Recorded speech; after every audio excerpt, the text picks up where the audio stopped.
Welcome to the wrap-up of the Regen Mind series, where Emma joins us one more time to share about her motivation for this series, her lessons learned, the themes that emerged, and of course, her surprises.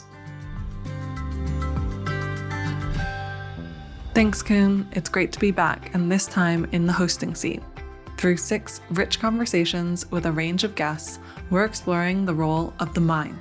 What mindset enables people to serve as regenerative leaders for a radically better food system? What are the common threads across these conversations? Well, we're about to find out. We're looking at regeneration from the inside out. This series is supported by our friends at Stray, who are exploring systemic investing with awe and wonder, as well as our friends at Mustard Seed Trust, who are enabling a transition to a care economy that fosters regenerative food systems. Thanks so much for tuning in. We hope the conversations crack the door open for you and invite you to explore new ways of thinking and embodiment towards a regenerative tomorrow.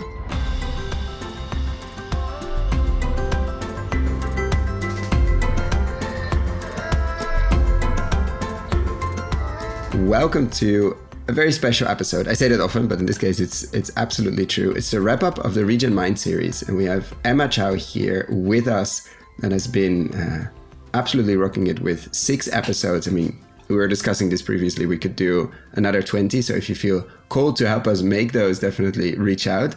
But we've scratched the surface on the Regen Mind, and I'm very happy to have Emma here to share the journey and to share what we've seen, learned, surprises, and all of that. So welcome back, Emma, and welcome back in the sort of host/interviewee seat instead of the host seat only, which you've done for the last 6 episodes.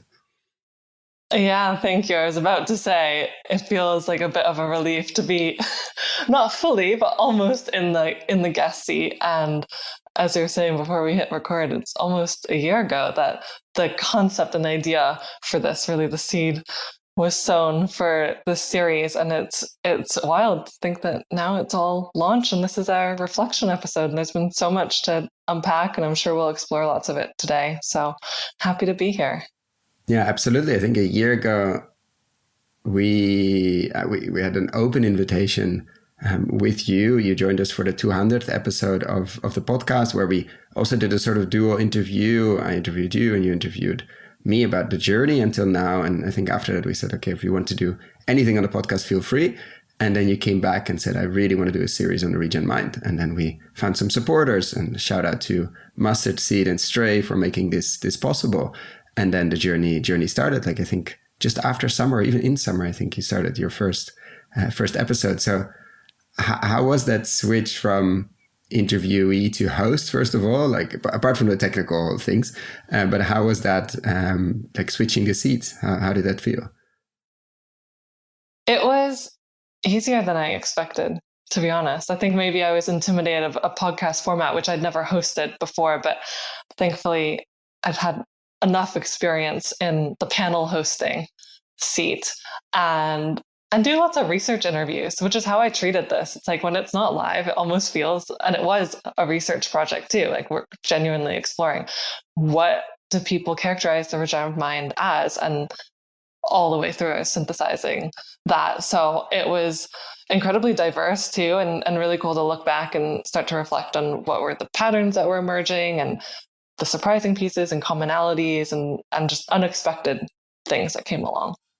Yeah, it's funny because we sort of treat the podcast as well as public research. Of course, it's not live, but we always hardly any, like at some point, we never really edit. So it's always the full interview, except for a few ahs and uhs and an internet connection that goes down.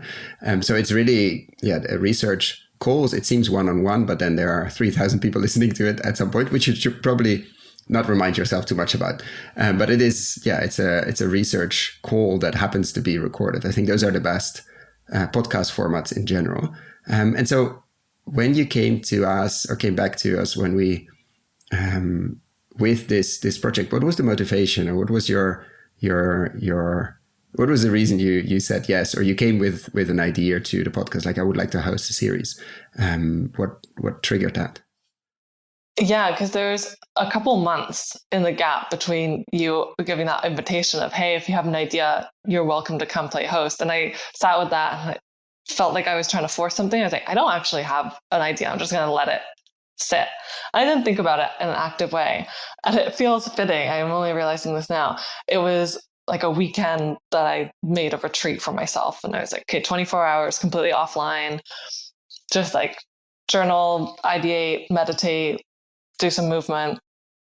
And it was somewhere, I can't remember the exact moment. It was somewhere there that literally just in meditation, when my thinking mind had gone away, I just had this idea that came through. And very fitting for a series. Laptop, very fitting, right? And I Googled, and I was just like looking at regenerative mind, regenerative mindset, and there's little bits, but there was nothing explicit. And I knew, listening to the podcast and being fortunate to be a guest as well, it's like mindset is threaded through all of it, but it hadn't been raised up as explicit. So that was one of the big things, is just to can we get a critical mass within the food system, and especially decision makers and those who are highly influential, to even acknowledge that the mind and the mindset plays a significant role? And then B, if it does, what are the qualities of those that we can say have a regenerative mind, are already embodying that, and are practitioners in food system and regenerative movement? See what surfaces and see if we can characterize it. So what surfaced? What were the main? Of course, we're going to summarize a bit. I hope you all listened to the 6 episodes. If you haven't, scroll back and find them. But what were the main synthesizers from the different episodes? It were super diverse: continents, countries, approaches, products, land or not. I mean, it was a wide range, and so I imagine it might be tricky to synthesize it at all. But if you had to, what would be a few nuggets, a few threads you've seen? Well, when I was reflecting on this myself, this scene or like analogy came through, which is the mind is coming back to soil, of course. The mind is the soil, and the quality of that soil is determining what the outputs, what you're going to produce, what plants, how the plants can flourish. And storytelling came up, and it's like stories are the compost that come and nourish and replenish the soil and allow those plants to grow, allow your garden to flourish. And in order to do that, we need to, and we are part of nature. That was a big piece, is we're not separate from, we're not above, we can't fix nature and control it. A regenerative mindset is knowing that we are part of nature. And this piece of interconnectivity came up in basically every conversation. And some people I love to use, again, coming back to soil, like thinking about the mycelial networks. And when we're carrying a regenerative mindset and embodying that, we can't help but see and think about all of those different intricate pieces that we're connected to, and what our impact is, and like how we can activate those networks. Another piece was going from scarcity and fear to abundance. That was another one that came up in quite a few conversations. And then very specifically, Carla Rose mentioned it a lot. Yeah, she went. We were doubting about the title as well there, but I don't think we put it in. There was we wouldn't be able to heal. I think she said, I'm for sure butchering the quote, if there wasn't abundance, and that. Yes. Yeah. The extent to which we're extracting from nature today as a species, if there wasn't so much abundance in nature, we wouldn't be alive. Which gives a lot of food for thought, because we all have seen, to some extent, maybe some people more or less, the amount of extraction we do. Imagine the amount of abundance that there could be and there is to sustain it. Up till now, we're breaking. I mean, you see it everywhere, but it's still sort of like it's a miracle we're still alive. Yeah, which can give us hope. I think that was the thing too, is there's this realistic optimism and hope. Yeah, it was not a doom and gloom series, that's for sure. No, not at all. But still acknowledging the realities, right? And it's easy to be discouraged, but there's such a solid foundation, I think, in their core, like in their value system, which underpins the mindset and then dictates like what their words and actions and intentions are going to be, and that keeps them centered amidst all the chaos and everything that can be doom and gloom and suck you into it. Yeah, and I find it fascinating as we're in a phase now, I feel in the regenerative movement that, I mean, you see farmers going through that transition, and we do a farmers philosophy series. And really, like, if you are on a journey, on a regenerative journey as a farmer, your mind has changed. Like, there's no way that can be in the achiever mind only, as Judas like to say. Like, there has to be quite a fundamental change. But as there's so many other people now coming into this space, investors, entrepreneurs, people that are not necessarily running farms or are day-to-day dealing with trees, animals, and sort of forced to change their mind, like, there needs to be a discussion, which is exactly this. Like, what kind of mindset is needed to be active in the regenerative space? And as we're not forcing them to have that mindset because they're farming, like, what should investors, of course, they're a lot in nature, but in their ivory tower, in their shiny offices and air-controlled, heated, etc. And what should entrepreneurs that are maybe a bit more distant from the land, like, how can they start cultivating their regenerative mind? Like, what are places to, apart from listening, what are places to go to? What are places to start cultivating that? Because it's fundamental. I think that's the underlying message as well from this series. We can't escape that. Like, there's no way the conventional, traditional, whatever mind, how do we want to call it? Like, we're going to be successful in regeneration if we don't have a mindset shift. Yeah, it all starts there. And that was mostly the hypothesis too. It starts there, or it comes over time? Like, if you hit a few walls, so you start thinking and like, I need to change my mind. Yeah, I think it can go in both directions. And I'm sure, some have that tipping point where they hit a roadblock and then they choose a different direction. And others, that was interesting hearing people's stories, like what provoked their own regenerative mindset shift, or was it something innate that they were born with? And many people spoke to specific events or a lot about nature, like looking at their childhood and looking back and saying, yeah, I grew up in nature. And then they kind of came back full circle later on. They might have gone off the path and worked in a different way, a more conventional way, and then something tipped them back. And I remember one guest sharing about, like, it's not a linear journey. Like, you go from extractive to maybe sustainable, and then want to go to regenerative. But there's a big, and we've done we opened Nexus together a few months ago, and you've shown that slide as well. Like, there's a big piece there, like a metamorphosis, or there's a phase change. Yeah. That, like, let's not underestimate that. Like, what did you learn on that, or what did you take away from that piece? I would say, and that's that piece, if people haven't listened, is know what we're talking about. It's detailed in a great way by Giles Hutchins, who's behind that amazing diagram that I think was in the show notes of that episode. And it can be a very intense period. It is unpredictable in terms of how long it can be. Like, for some people, it can be overnight. Some event happens and it wakes them up and they think in a different way. They see the world in a different way.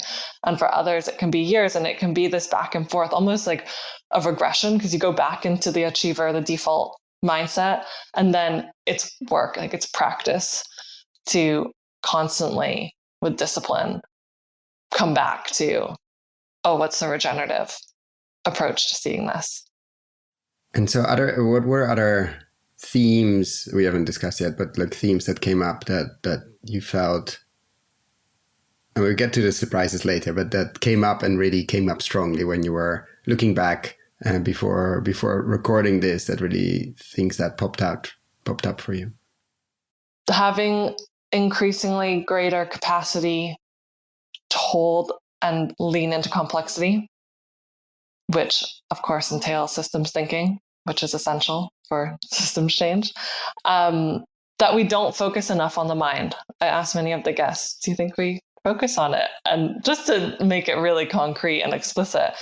And they said, no, it's often just cast over and pushed to the side and underplayed, but actually this is of essential importance. And often when I ask, what are practices or what would you suggest listeners to do, it was offering an invitation to do very simple things of going out into nature. And it doesn't need to be off to a forest hours away from a city where many listeners, I'm sure, live, but even connecting with a plant in your house or a tree and like watching it over time. That was something that Jessica Hutchings offered as a practice. Like, go and visit it every day. Can you do that for a year?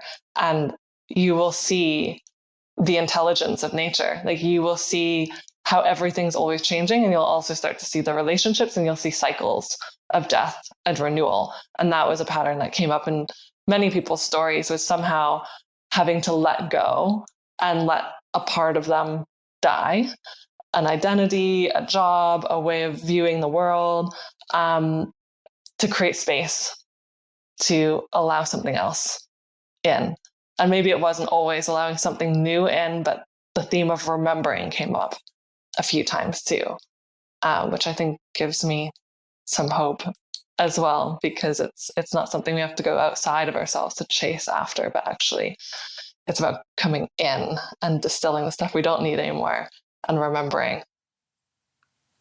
And what were big or small surprises you've noticed or seen, like going through these 6 hours, let's say, plus of content, of audio, of conversations? What were your biggest surprises?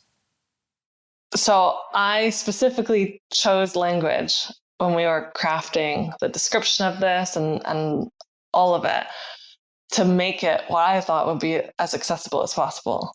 And mindset was language that, at least in my experience, seemed accessible enough, especially for those in corporate or more conventional streams. And I was surprised by how quickly many of the guests challenged the language of mindset and mind, and they jumped to consciousness. And they were saying, it's not the brain. It's not like, yes, that plays a role, but actually what we need to do is to elevate our consciousness.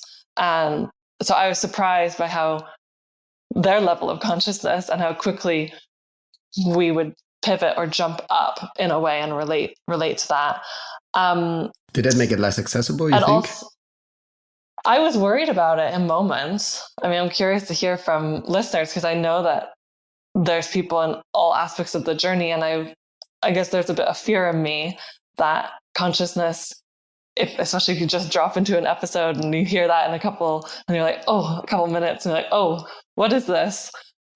I don't understand it. So I think it's important when we have these discussions, especially when we're talking about it, because that was something that came up in all of the conversations, was a lot of these learnings isn't coming through by reading or speaking about something. It's from firsthand experiences. So I think that's where podcasts and things like this can offer a great entry point if it's done well. And as you know, I'm a big believer in the power of firsthand experiential learning. And other surprises, I think, would just be, I mean, this is a really good one, the positive receptivity, because, I mean, of course, this is the first time hosting a podcast of this nature. So I didn't know if people would be into it, if they'd be willing to dedicate their time to talk about something like the mind. And everyone was super enthusiastic, to the point that, as you mentioned in the beginning, we have a overflow of potential guests, which I think is a really great issue to have. It's not an issue at all. Abundance, yeah. And just even like, thank you to any listeners who've commented on posts on LinkedIn or sent messages, because you never know when you're recording these behind the screen how it's going to land. And at points I was quite nervous about things or where a conversation was headed. And I think I was surprised by how positive and I guess valuable. It's not like about just, oh, this is great. It's like, oh, I actually got something from this. And people have said they're going to use this at the start of a workshop or like as a pre-exercise or something to prime people. So yeah, I think that's just relating to our hope of creating some tangible impact in the world as a result. Yeah, definitely let us know, listeners, we always like to hear any feedback, constructive feedback, but also if this has meant something to you, if something has changed, if whatever feedback, experiences, stories to share, please reach out.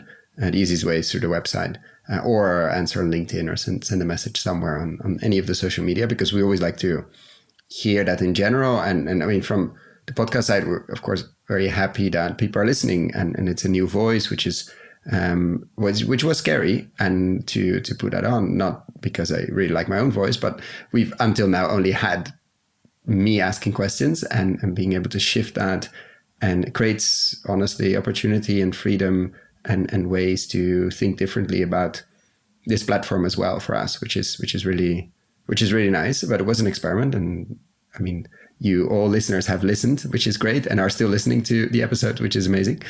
So definitely let us know what you thought, felt, what has something shifted. Were you on a long walk somewhere when you listened to this, or absolutely not? That could also be the case. Always happy to hear where people are listening and what the content or the audio and the stories has done. And then for people that want to, or do you have other surprises? Sorry. I was just, something just came to me. I was also suggest, with a topic of this nature, play around with re-listening to it in 6 or 12 months time.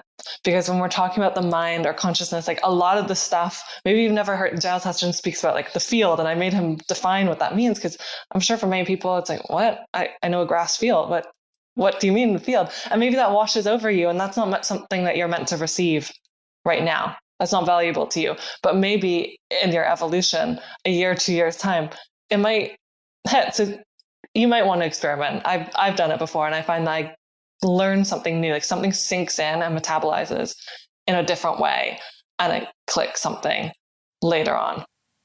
Yeah, that's a very good tip. Like rereading a book or revisiting pieces, you will take something else out of it, probably in 6 months, a year, 2 years time. And what I found fascinating, how many times guests mentioned science. Like the cutting edge brain science now says da da da da. Like constantly that sentence came up again and again. Now it's said by science that etc. etc. etc. Which I think shows how much we don't know yet as well, and how much we're looking like in actually the functioning of the brain and what it's able to do, the connection to the rest of the body, your gut, the connection to the rest of the world around you, etc. etc. I think it was mentioned quite a few times.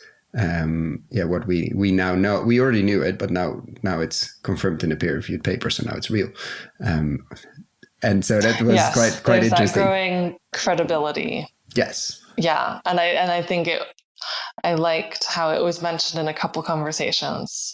I know for sure Calla Rose and Jessica Hutchings around the intuitive knowing, and putting that on par with the scientific knowing, because our scientific studies can only scratch the surface on actually, scientifically proving certain things that deep down we can know, or we do know at an intuitive basis. And I'm sure science will only continue to catch up in that way.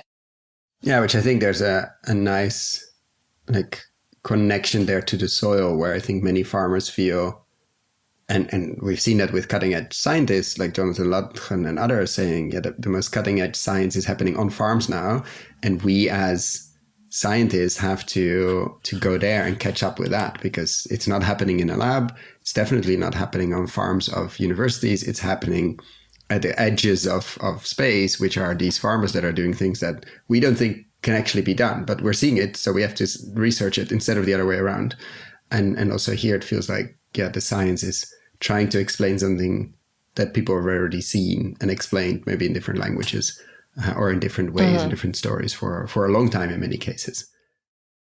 And I think that, again, that growing scientific basis of credibility, which many people do need to satisfy the rational mind, which is so overly activated at the moment, right? So every person in a leadership position, at least that I've interacted with, their first question is like, give me the numbers, give me the proof. And that, I think, for me to come forward and even develop this concept with you and bring it to the world, the Conscious Food Systems Alliance, backed by the UN, was a big, it was in our concept document. And I'm so happy they could come to speak as well and speak a bit about the origins, because it's like, to have an organization like the UN, which has to have science that's leading on, which has to have credibility if they're going to create something that their name is behind, and for them to be doing the work that they're doing. And it's only in such early emergent stages too. It just felt like the right time to bring this topic forward. Yeah, absolutely. And in that interview, I think they were also like a bit surprised the UN would be back something like that. And then at the same time, I think all the organizations that are working on this in this area were very happy to finally have a place to sort of like, okay, finally we can talk about consciousness, and finally we can talk about that connection to food, land, and everything. And so that felt perfect timing. And then, yeah, this was, somehow with this podcast, we've been really good at timing, catching the regen wave in general, and just, catching it further and further, let's say. And it's only been growing. It still feels like we're absolutely at the beginning, even though it's very different than 7 or 14 years ago when I started looking at it. It still feels very, very, very small when you compare it to the big outside world. But we're making progress. And so where should people go that want to learn more? We got the same question at Nexus, actually. Where do you point people, apart from the interview series, but let's say that people have listened to that or are not into podcasts, where should people go to explore further, to dive deeper, to fall down a rabbit hole or two? Well, I would say for sure double click on the guests in the episodes, because many of them, including Calla Rose, she has her own podcast, which is very educational. Giles Hutchins has incredible resources that I'm constantly tapping into, and they're endless. He's constantly writing. So I would start there, especially if you feel drawn, like follow your intuition, because there's so many directions you can go. And so just use that as a practice. It's like, don't follow the reason, just follow your gut and your intuition. If you like a guest, like double click on their links, see if they've got resources, see who they resource, go to them. And I think from a literature side of things, videos, learning, content, that's a great path. And at the same time, make sure you don't forget about the embodiment, because it's one thing to think something, to think in a regenerative way. It's one thing to speak in a regenerative way, read regenerative pieces, but it's another piece to behave in that way and to show up in that way. And that is often a gap that is, I know I'm constantly practicing and stumbling around and falling and picking myself up again every day. So see what practices, and you can start really small. Like just, again, what we come back to the achiever mindset and starting to notice what are your patterns that are more extractive of yourself, of your own energy, of nature and the resources that we're in relationship with, the people around you. Like start to expand your understanding of what a regenerative mind and regenerative way of life, existence is in your own life. And then if you're fortunate enough to work in a business that has some role in food and agriculture, like pick one project. How do you start to bring that kind of mindset to it? And I've found Carol Sanford's work quite helpful, again, as a starting point on like regenerative business. There's the Regenerators cohort that's actually, I'm not sure when their deadline to apply, but you can always look for future years. And that's a year-long journey with Laura Storm, and that's all about regenerative leadership. And if you're really in the finance side of things, I think they bring in some of the embodiment too, is the Capital Institute's Regenerative Economics course as well. Those are my initial thoughts. There's so many directions. Yeah, and I think the first sentence there you mentioned is fundamental. Follow the thread that pulls most, and just keep pulling and keep following it. And follow the energy, because there's so many angles and we all have a role to play, and none of us can be everything. So it's like in this big system, this big web that we're part of and weaving, what little piece that actually becomes a lot when we put it all together do we play and focus on? So yeah, follow the energy and let go of the shoulds. If you have a tendency of like, I should do that course, I should speak to that person, stop yourself, pause, take a breath, come out of scarcity, fight or flight mode, and sit with, who do I actually want to engage with? What do I want to read? What is nourishing me and giving me more energy that's taking? I think that's a perfect way to wrap it up, and thank everybody for coming on, first of all, on the podcast as interviewee, and of course for everybody listening to this one and all the others, or if you listened only to 2 seconds of one of the episodes. I hope it meant something to you. I hope it helped you to move forward, to move deeper, to move backwards, whatever fitted at that time. And of course, I want to thank you, Emma, for hosting here with us and taking the hosting microphone and seat in our virtual studio. Unfortunately, no fancy studio yet, but that will come at some point. But in our virtual studio, to take the mic and be the first other voice on this podcast, and doing that amazingly well. So thank you so much for doing that and coming here to share about the journey. Well, thank you for taking a risk. I'm sure it was scary. And I was a little scared. I was like, don't mess this up. So I'm glad so far, so good. And yeah, I'm curious to keep receiving people's thoughts, feedbacks, what clicked for them, what they still have questions about. And who knows what's to emerge in the future on this topic. But I'm glad we could do this, and for the support that we've had along the way.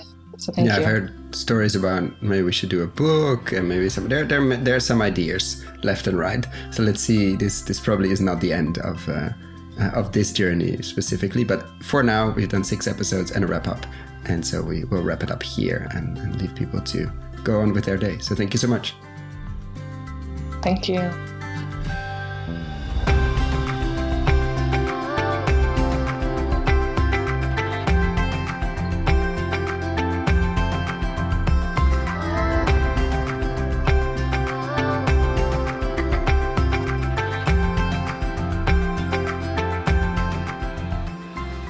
Thank you so much for listening all the way to the end. For the show notes and links we discussed in this episode, check out our website, investinginregenerativeagriculture.com/posts.